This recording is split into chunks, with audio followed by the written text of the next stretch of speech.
Olá, eu sou o pastor David Paniagua e essa é a leitura bíblica diária. O texto de hoje se encontra na carta de Paulo aos Efésios, no capítulo 6, e são dois versículos, versos 19 e verso 20, e dizem assim: E por mim, para que me seja dada, no abrir da minha boca, a palavra com confiança, para fazer notório o mistério do Evangelho, pelo qual sou embaixador em cadeias, para que possa falar dele livremente, como me convém falar. Mais uma vez.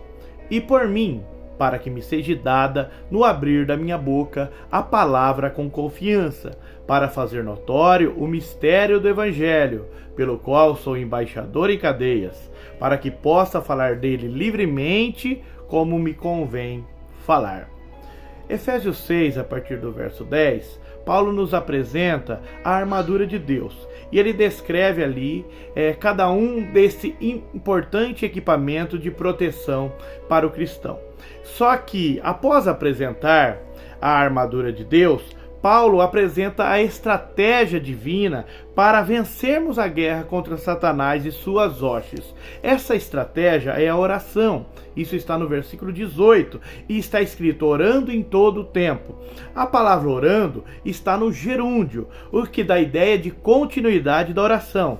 Então nós podemos concluir que a oração faz parte permanente de todo o equipamento de guerra exposto nos versículos anteriores. Então, o crente tem que falar a verdade, mas tem que orar. Tem que praticar a justiça, mas tem que orar. Tem que pregar a palavra, mas tem que orar. Tem que exercer a fé, mas tem que orar. Tem que ter convicção da sua salvação, mas ele tem que orar. Então a oração é indispensável.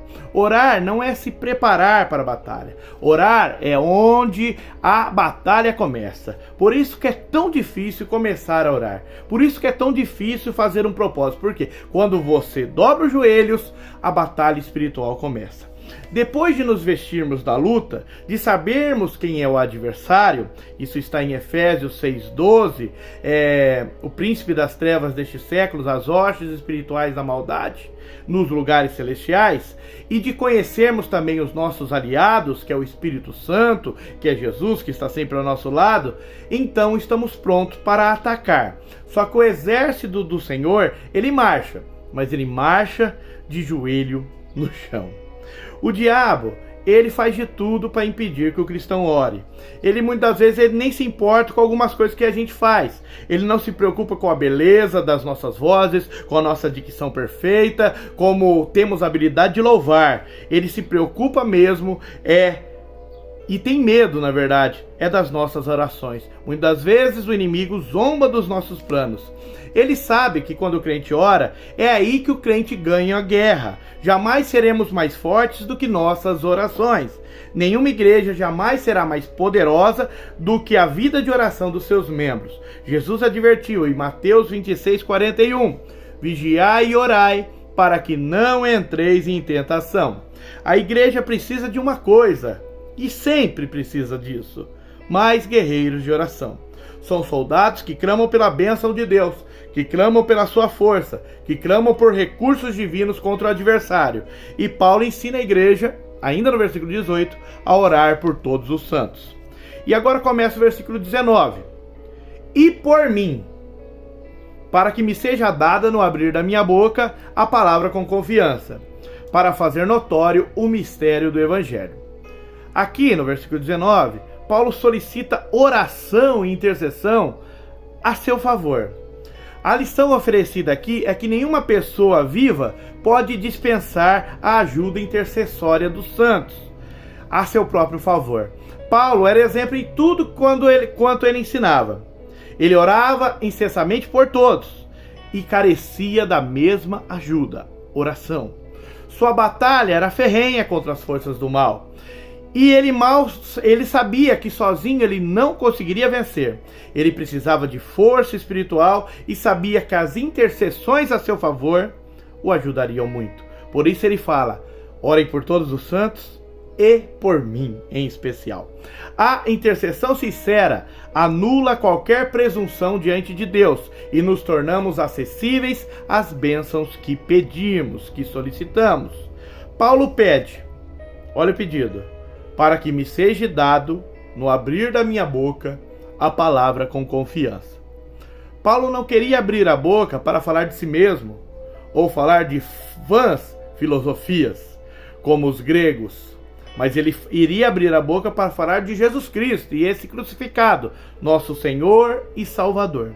Ele precisava de coragem moral e espiritual para que no abrir da sua boca a palavra saísse com segurança e convicção.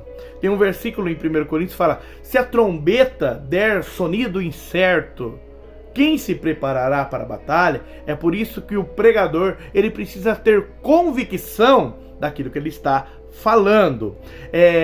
Nessa batalha espiritual, nós temos uma arma de ataque que é a espada do Espírito.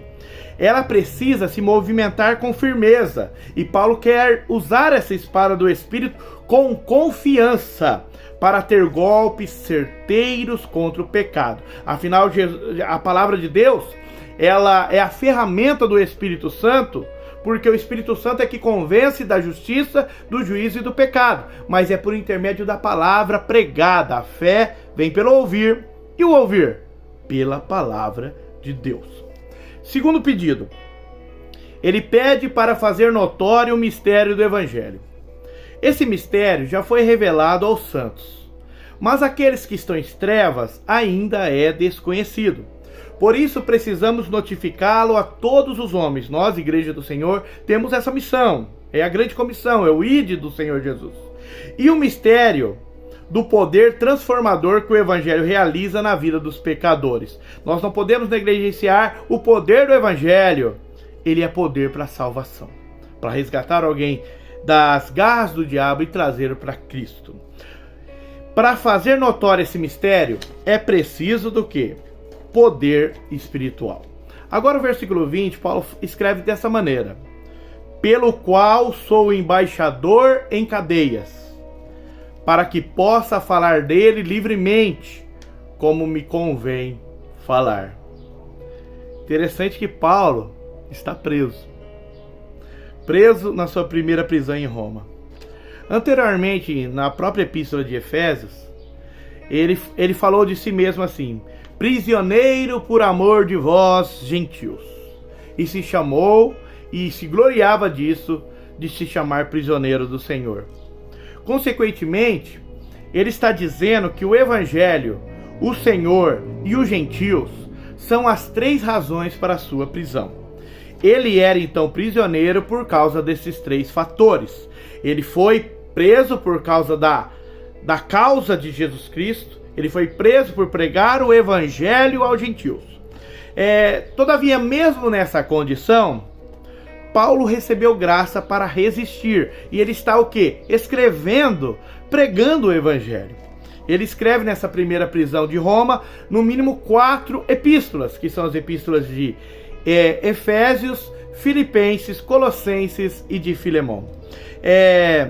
Paulo pensa em si mesmo como embaixador de Jesus Cristo. Devidamente acreditado para representar o seu Senhor na corte imperial de Roma, mesmo estando em prisão domiciliar. Quem é o embaixador? O embaixador é aquele que representa os interesses de um governo e os interesses do seu dirigente máximo, do seu presidente, do seu rei. Em ocasiões festivas, os embaixadores usavam correntes a fim de revelarem riqueza, poder e dignidade do governo que representava. Agora olha Paulo. Paulo, servindo a Cristo crucificado, ele considera as suas cadeias dolorosas, as cadeias dolorosas de ferro que o prendiam, as insígnias mais apropriadas da representação do seu Senhor. Como ele poderia ter vergonha de falar o nome de Cristo? Pelo contrário, ele orgulhava de ser embaixador de Cristo, ainda que estivesse passando pela anomalia de ser embaixador em cadeia, tá? Paulo não tinha vergonha de representar Cristo na cadeia. Não tenha vergonha de representar Cristo onde quer que você esteja. Concluindo, o que mais preocupava Paulo não era, no entanto, que os seus pulsos fossem libertos das cadeias, mas sim que a sua boca fosse aberta para testemunho. Não que ele fosse libertado, mas sim que o evangelho viesse a ser difundido livremente, sem impedimento algum. É por isso, pois, que ele orou. E o que pediu aos Efésios, que os Efésios orassem também. Contra essa oração, os principados e as potestades não teriam qualquer poder. Amém? Espero que vocês tenham entendido essa palavra e nesse momento eu uso ela para orar por você.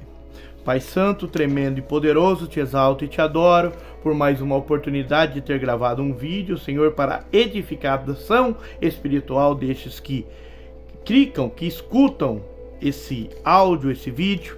Ó Pai Santo e maravilhoso, eu te peço, Senhor, que da mesma maneira que Paulo pediu, que também no abrir da minha boca seja-me dada a palavra com confiança, para fazer notório o mistério do Evangelho. Ó Pai Santo e maravilhoso, que venhamos ser embaixador em cadeias, embaixador no serviço, embaixador, Senhor Jesus Cristo, na escola, e que possamos falar livremente da sua palavra, como convém falar. Dai-nos essa graça, Senhor. Amém. Que Deus abençoe.